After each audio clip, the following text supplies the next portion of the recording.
We're more connected than ever. Why do we feel so alone? Let's cure loneliness by bringing together families from all over the world, a collection of artists, music, poetry, joy, healing, connection, one family, one world, one unforgettable night, the World Family Experience on August 29th. Get your ticket, log in from anywhere. Let's unite in love. Welcome, everyone. This is another edition of News and Views. My name is Elmira. I am your host. Today, we are discussing the hidden history of Black owned food trucks. Now, where did this story come from? I witnessed the most spectacular thing this past weekend in Charlotte, North Carolina, and we chanced upon it. I was actually there to attend an event of a friend, and as me and my boyfriend were walking, we encountered a food truck festival called Culture Event, and this is put on by Throwdown events. They go all over the states of North Carolina and South Carolina. And it got me to thinking, where did food trucks start? Of course, we know since about 2005, 2006, 2007, more food trucks have come onto the scene. Things like Slutty Vegan, you can probably name some of the ones that exist in your town, in your city, but we've seen them all over the place. But there is a rich history of food trucks, and we want to talk about it because it begins as early or maybe earlier. I was able to find evidence of from the 1600s. Let me share. Okay, this headset is getting on my nerves. Okay, I gotta adjust. Sometimes live during the news story, you just gotta.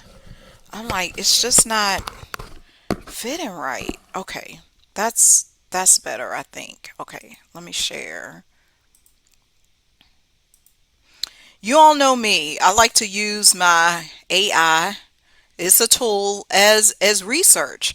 Black street vendors were the original pioneers of American street food as early as the 1600s. Both enslaved and free black entrepreneurs sold hot meals. This is relevant for me as a business owner myself. Sometimes it's not sometimes, but many times it's costly to open up a restaurant, even in the 1600s, 1700s, 1800s, 1900s. We know today it's costly. You got the overhead, you got to pay for the heat, you got to get the kitchen, you got to get the this. When you have a traveling food type vendor, it makes it a bit easier, and then you have a wider reach too. These were entrepreneurs. They sold hot meals, fresh oysters. Ooh, I could go for some of that, especially being from Virginia. I love my seafood. And treats from baskets and carts in city like New Orleans, Charleston, and Philadelphia. We did mention South Carolina as being one of the hotbeds of these food trucks currently. Here are some of the pioneers. Pigfoot Mary, we're going to get into her. Her real name, Lillian Harris Dean, a Southern transplant in the early 1900s who sold pig feet from a baby. Okay, this is not for me. Maybe this is for you, but I do not like pig feet. Like, raise your hand if you like pig feet. This is a no-go for me. One of my great aunts, she used to cook chitlins often, and I would go over there and the smell just weirded me out. I don't like a lot of pig stuff. Now I can seldom eat some bacon on stuff, but I don't even really like that. But this is what she was doing. Pigfoot Mary in a baby carriage in Harlem before upgrading to a steam table and building a real estate empire. We also had Alethea Tanner, a free black woman in the early 19th century, Washington, D.C. Y'all know we did Deanwood last week, who I wonder if she lived in Deanwood, who used profits from her successful vending business to purchase her family's freedom and become a prominent local landowner. So these food trucks, let's just give them a blanket term of food truck because some of them might have been a baby carriage. They might have been all kinds of ways to transport the food. That's what a business is able to do. That's what an entrepreneur is able to do. The funding they gain from their business transforms a family, transforms a community, transforms a city, transforms a state. Modern expansion. Black owned food trucks continue to break new ground. Entrepreneurs like Pinky Cole, I mentioned her, Slutty Vegan. I'm here in Atlanta, where she's based, and operators at spots like Houston's Emancipation Food Truck Park have revolutionized the industry, seamlessly blending traditional Southern and fusion recipes with modern marketing. Um, okay.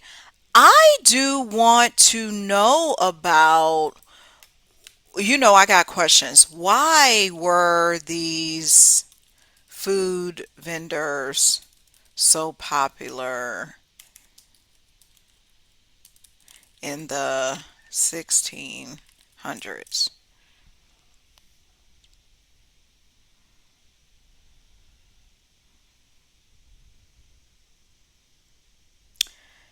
They were often referred to as hucksters, became incredibly popular because they outcompeted the formal market through superior strategy, unique flavor, and unmatched convenience. So listen to this. They had a better strategy, their flavors were impeccable, and the convenience of being able to come directly to you. Master of supply and timing, enslaved and free black vendors possess immense business acumen. They will wake up before dawn to meet incoming boats and cargo wagons before they reach official colonial markets. So they had the first hand. They didn't have to wait. They said, I'm going down to the ship. I'm going to get the goods. By securing goods early, they controlled the supply and brought fresh food directly to consumers faster than established brick and mortar. Because they are mobile, they can do this quicker. Think about it. Think about your favorite restaurant this day. It could be Papa Do's. It could be, I like this place called J. Alexander's. It could be anything. It could be Mama J's in Richmond. When you have that standalone brick and mortar restaurant, it makes it more challenging to be flexible because you have to do all of your services from those four walls. But because they're mobile, there's they can do more. Filling an infrastructure gap, colonial cities lacked modern refrigeration and convenient grocery infrastructure. Peddlers brought ready to eat meals, fresh oysters. Here go these oysters, and produced straight to the streets, docks, and doorsteps where busy laborers and residents work. So they just basically took the food straight to them. Kind of like this was Uber Eats. This was Uber Eats and DoorDash before came. So this is one point I want to make because this is the hidden history of black food trucks.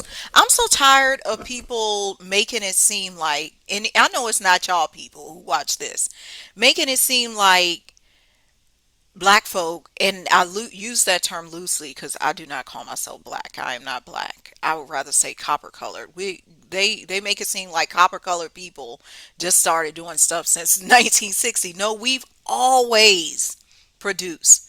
We've always been business owners before the white man even came over here to the United States, as we're on the cusp of celebrating the 250 years of their independence. I'm getting on a tangent here, but we did this first. This ain't no resurgence, even though it may seem like a resurgence or it's new because we have these events that I'm going to, like the one we attended in Charlotte, but this is nothing new. We've been doing this. Look, 1600s, 1700s. Economic necessity. For enslaved individuals, selling surplus crops, prepared foods, or foraged items was one of the few legal or tolerated avenues to earn independent income because their survival and hopes of purchasing freedom depended on their success. They operated with a high level of determination and market adaptability. This is so critical to understanding because know that whatever exists today came from somewhere. It was rooted in something. It didn't just happen overnight. And it wasn't by happenstance. It was planned. It was strategic. It was ordered. Now let's get into this. I do want to share this article I located written by Ariel D. Smith. Giving nod to her, this was published in the Weststone magazine from Pigfoot Mary. Y'all know she was selling the pig feet and the baby carriage. Pig feet in a baby carriage. I don't know, I gotta have a song about everything. But let's get into it because we want to see what does she highlight in this particular article. Despite the increase of visibility for food trucks as a whole, the portrayals often exclude black entrepreneurs and rarely depict black food as an offering on a food truck. Hmm. Intriguing. The food truck scene has grown exponentially since 2008. What began as lunch trucks roaming through select neighborhoods and work sites have become a phenomenon that Food Truck Nation marked as a listen to this, $2.7 billion industry at the close of 2017 and has continued to climb over recent years. I'm curious how many of these and over the years, not just since 2008, we can date back to 1700s, 1800s, 1900s, early 1900s.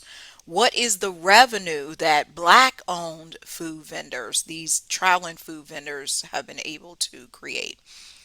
However, despite the increase of visibility for food trucks as a whole, the portrayal often exclude black entrepreneurs and rarely depict black food as an offering on a food truck.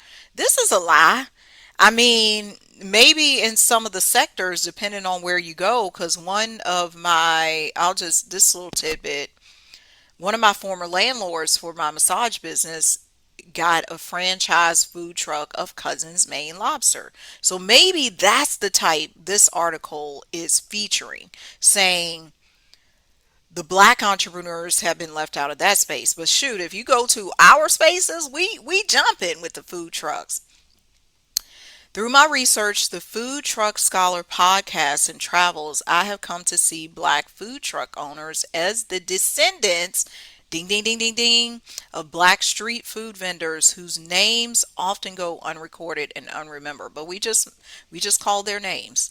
This the means may have evolved over time from a baby carriage, basket, wheelbarrow, pickup truck, or cart into a food truck, but the reasons why black people have turned to street food entrepreneurship and how they have leveraged it remain virtually the same. Okay, let me mention some other people because I didn't say them before. We had Pigfoot Mary, Robert Webster. There were a lot of mobile grocers here in Atlanta during the 1860s. Philadelphia had a strong bed. Robert Bogle in 1813. And those oysters that we've been speaking about, mainly in New York City. So, this is some of the reasons these food trucks came about: self determination, feeding nostalgia.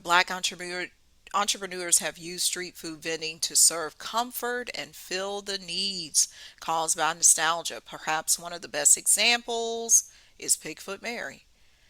And I saw this in Charlotte this past weekend because there was everything. There was turkey legs, barbecue, fried chicken, lemonade, all kinds of lemonade. There was empanadas. What else? There was macaroni and cheese. It was all kinds of food. I bought that cake, luscious cake from the cake lady. Actually, let me look it up so I can tell y'all exactly what her name is. Cause want to let you know my coconut cake was so good. Because here's the thing. We had eaten at this Mexican restaurant before we stopped at that food before we chanced upon the food truck thing. And I was saying to myself, I was like, I want a piece of pound cake. And then when I walked by hers and she said individual slices of cake, I had to have one. I just did. I was like, I gotta have this. I gotta have this. So let me tell you what her name is. Okay, Granny Sweet. She's out of North Carolina, but she's called Granny's Sweets, and that cake was so good. That's nostalgia for me because when as growing up, my grandmother used to bake all the time, pound cakes, all kinds of stuff. I learned to bake from her mainly when I was around 10 years old. A launching pad, perhaps the most significant parallel between the black street vendors of today and yesterday is how they leverage their street food businesses to enter other entrepreneurial ventures. So check this out. This may seem like, oh, they started out small, but they leveraged that and escalated. They expanded, they scaled into something bigger. In the case of Harris Dean, selling pig feed out of a baby carriage afforded her the opportunity to upgrade to a steam table and then eventually secure enough financial capital to enter the real estate market. Through street food vending, Harris Dean went from a penniless Southern migrant in New York to a Harlem cultural icon and with an impressive real estate portfolio and wealth. I'll pause this right here because you can actually check out the article yourself. I will say this from a business owner perspective. That's why many of us get into business to make a better life. I can say because I became a business owner in 2009, my life has greatly improved because I learned more about personal wealth.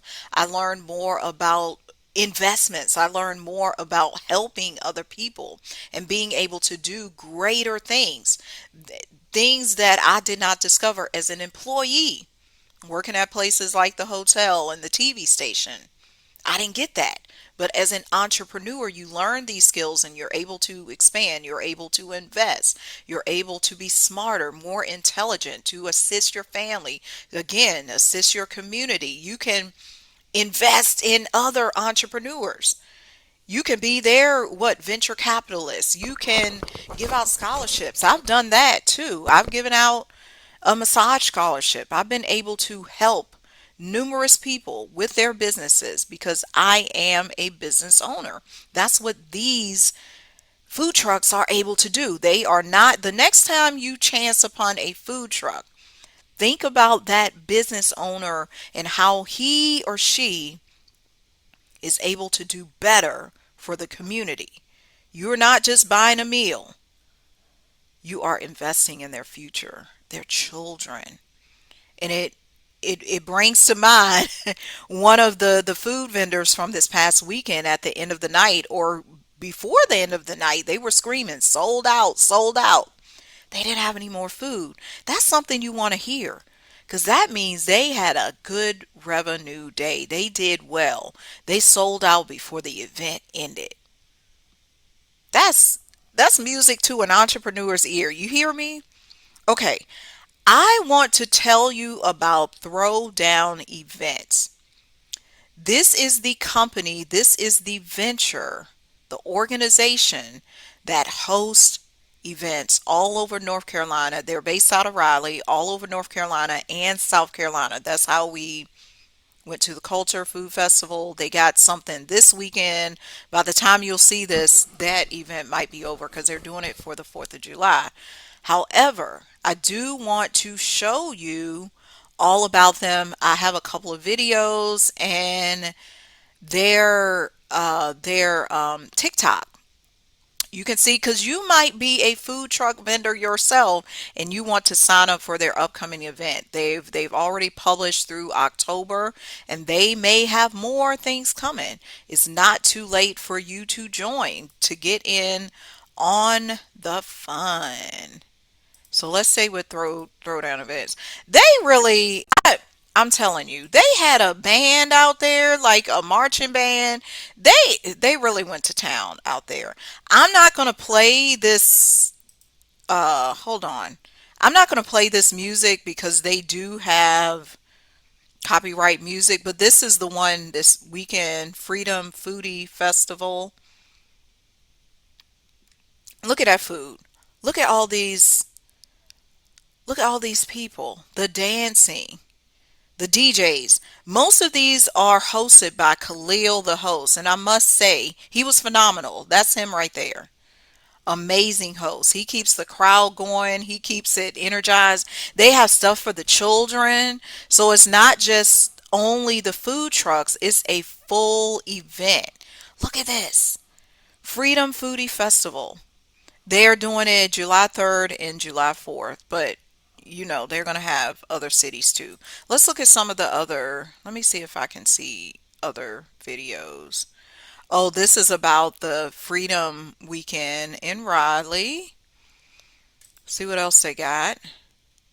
And y'all go to their TikTok. It is called Throwdown Events because they are bringing together these black owned food trucks in one location. They're from all over the state. This is something they hosted on June 27th. What else we got? Okay, this was in Charlotte. This wasn't wait a minute. Oh, this is what I went to. Uh-oh, yes. Y'all check this out. Look. That's what it was like. We was jamming. It was between 4 and 6 blocks of food, straight food. Food, drinks, music. The bad thing is it did rain during the day. Luckily, we were at the other inside event during the height of the rain, but we went back. We went there twice. So we stopped, then went to the Hoochie Mama Fest, and then once we left that festival, we came back over here and missed the rain. It was so good. What did I eat? Okay, I told you I had the cake. I had fried chicken, like whole chicken wings and fries. I had an awesome watermelon lemonade. And that was pretty much it. OMG, my boyfriend got this, what is it called? Slap Yo Mama peach cobbler from this place called, it was the Turkey Barbecue place. Oh, they were right about that peach cobbler because it definitely was slap your mama. It was good because you know how some people be talking about the food and it don't be that good. This was good. Look at this. Y'all got to go. Even if you gotta make a trip, like you don't even live in the South, make a trip. Just make a trip. Look, tongue slappers. There he go again, Khalil the host. Make a trip from New York. Make a trip from Missouri. Make a trip from Cali just to get over here to the Throwdown events. They doing the events all year. You gotta be there. Fish. Oh, my favorite. Look, look, look. And I will tell you, the service at each of these places was impeccable. And you know how I could tell? Because there was a line at most of them. You didn't hear anybody fighting or yelling, I didn't get my food and da da da da da. It was prepared efficiently, orderly. People, I'm just telling you, and it was thousands of folks there. Thousands of folks. This is throwing an event. This was their Juneteenth festival. Look at them, Ices. I saw them last weekend too, cause they had the like the clothing vendors on a separate street, which it was all of them were really cool too. Somebody said your video is I'm so North Carolina approved. Correct. What's this? This Saturday they put on a grand cookout for Juneteenth. Look at that food, y'all. And yes, they had the bull. That was one of the first things we saw. There go the marching band, rides, all of this. Look at the peach cobbler. Look at the folks. Just having a happy good time. Look at that funnel cake. Oh, I could go for this right now. Y'all know it's 4th of July weekend and somebody said black owned American vendors because I'm only doing black American US vendors only. Yes, this is it. Raleigh. They go to all of these cities. Look at what was here at the Juneteenth. They had tongue slappers, the Spot Florida style seafood. So you can see there was a variety of food. Sweets Turkey Barbecue. That was the one that had the peach cobbler. If y'all chance upon this place, make sure y'all get that sweet that get everything, but get that peach cobbler. Cuzzo's Cuisine. Soul Fork and Good. Oh, I know what they trying to I love the wording there because I know what they mean. Lit Food Trailer, Hibachi Black, Jollies, Angie's Jamaican, Mike Nice Empanadas, Levi's Jerk Stand, Street Oysters, Snade Boys, Unforgettable Eats, Capital Cookout, Backyard Flames, Little Cheesesteaks, T&T Fish, Soul's Kitchen, Candy Queen, Granny Sweets. Oh yeah, y'all look at that blue velvet. I had the I had the coconut. Big Boys Bakery, Palm Trays Smoothies, Country Boys Southern Sips, J Boss Lemonade. I can't see what this other thing is, but that's okay. You can go to their TikTok, check it out. That's Throwdown events, everything. As I mentioned, are you going to be in town in North Carolina? Maybe you may want to make a special summer trip, fall trip, winter trip. Go to their page, Throwdown events, and see all these. You will not be disappointed because, and it's for the entire family. You might be going there with your beau. Enjoy the event with your boo. Enjoy the event with your husband, your wife, your girlfriend, your boyfriend, your dogs. I seen some of them out there too. It was the animals. They was welcoming for all people. It was so good. I do want to play these other videos so you get another snippet of what these black food truck vendors are doing in North Carolina under Throwdown events. And I'm just giving full nod to Throwdown events because they impress me. They impress me for sure. I can't say enough. Like I really can't. I can't say enough about what they did. Okay. And we're not going to have the sound. I'm just going to talk over it because this is copyright material. They going to get me on YouTube if I do that. But you can see this was their event in Rocky Mount, North Carolina. Look at the people dancing, having a good old time. And the host makes an event like this, because without an engaging host, look at that snack box. All of the, again, all of the food trucks were so pristine, clean. Look at that. I think that was the lobster mac and cheese. That's the bar. Look at her go. Everybody just everybody just having a blast. That's what I love to see. I love to see my people. Look at that, a throwdown bucket. You can get a whole bucket of drink. I want one of those. I drink every now and then, and especially if I go to an event like this, I just want to taste the flavors. I want to experience what they have to offer. Look at them. Just having a just having a good old time, and the baby too. We gotta have the baby. Look at them smiles. We gotta. I'm all about the black joy.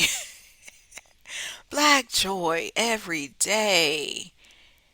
Even the cops getting involved. The cops and the security guard, it's a blast. It's a vibe because they feeling it too. Ooh, Coco Crit. Oh yeah, I forgot. They have the games where you can pay $5 and shoot the basketball. They had the virtual reality game. I mean, they got everything imaginable out there. To me, this is better than Six Flags because number one, you ain't got to pay Six Flags price. Six Flags costs what, 50, 60? It's been several years since I've been there to the location here in Atlanta. But look. Oh, this looks so good. I just didn't have the appetite for it. People was carrying around their full pineapple. Yes.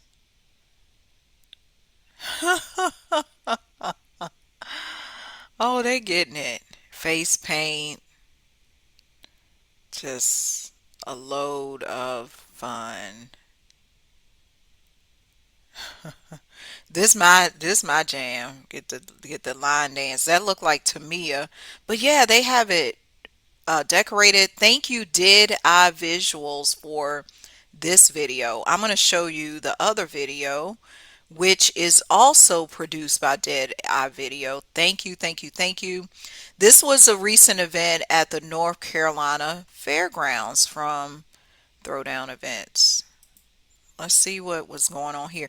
And I'm only showing this so you can feel the vibes. And you like, what you talking about, Elmira? The food trucks, the black-owned food trucks getting together? Yes. And you do not, you're able to visit all of these in one location. It's not like, you know how the food trucks will be like, oh, we'll be at this store on this day, on Wednesday or Thursday, or they'll have a few set up one evening or for lunch. No, you get to see all of them, hundreds in one location.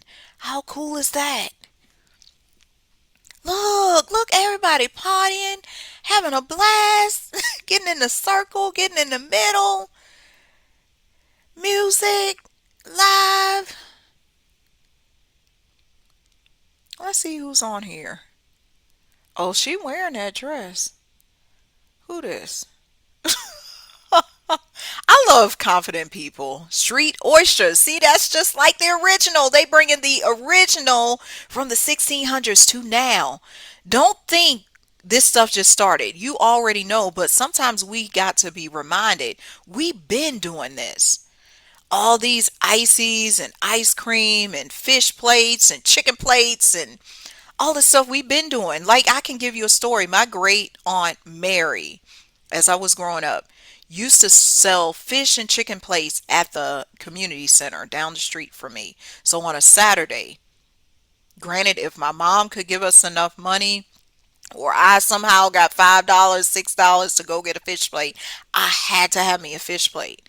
Because she didn't have a restaurant, but she was selling them plates. And they were so good, she could make the best fried chicken. And I know y'all got stories like that in your family. But this is where the food trucks. Ooh, the Candy Queen. Oh, that look good.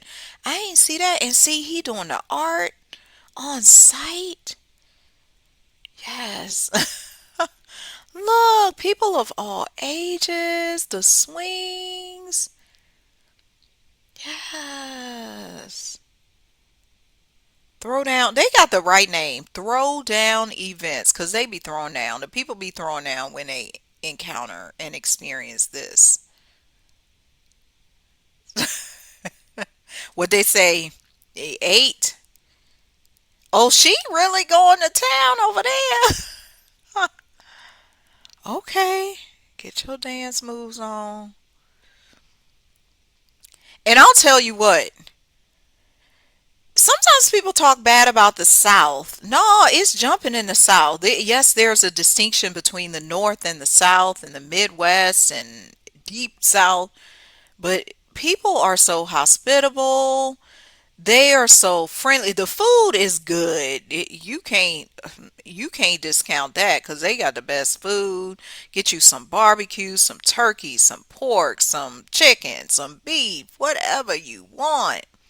Lobster, seafood, get it going on. But that's what you gonna get at the Throwdown events. Come down to North Carolina, go to South Carolina, check out their schedule.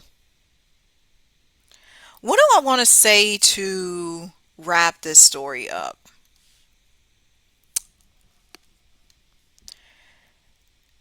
There is a deep history in black owned restaurants and black owned food trucks.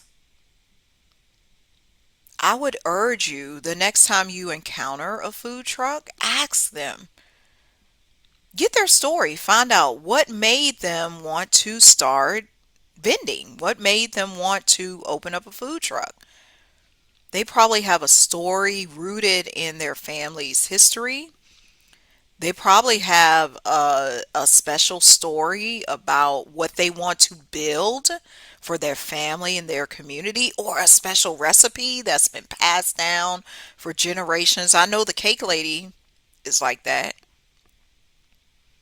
What better way to do this than be mobile so they don't have to stay in one place? Research these things and support them. Buy from the food trucks because it's not easy. It is not easy to own your own business, especially food. Food is perishable. It goes bad. You can't keep a rack of lamb. I'm saying lamb. Oh, now that do sound good. You can't keep a rack of ribs, chicken legs for a week. It just ain't gonna survive. It's not gonna keep. You got to use it. You got to cook it and you got to eat it. You got to sell it. So it takes a lot of ingenuity, organization, discipline, consistency to keep a food truck going year after year after year. So many people quit or they find out how tough it really is. But give nod kudos. Celebrate those food trucks who are out there doing it month after month, year after year, serving you, serving the population, traveling to cities because they are making their own mark in history. Just like, what's her name? Pigfoot Mary. You can't forget about Pigfoot Mary. Even if you don't like pig feet, remember, Pigfoot Mary is one of the pioneers of this. This has been another edition of News and Views. We will see you next time. Peace.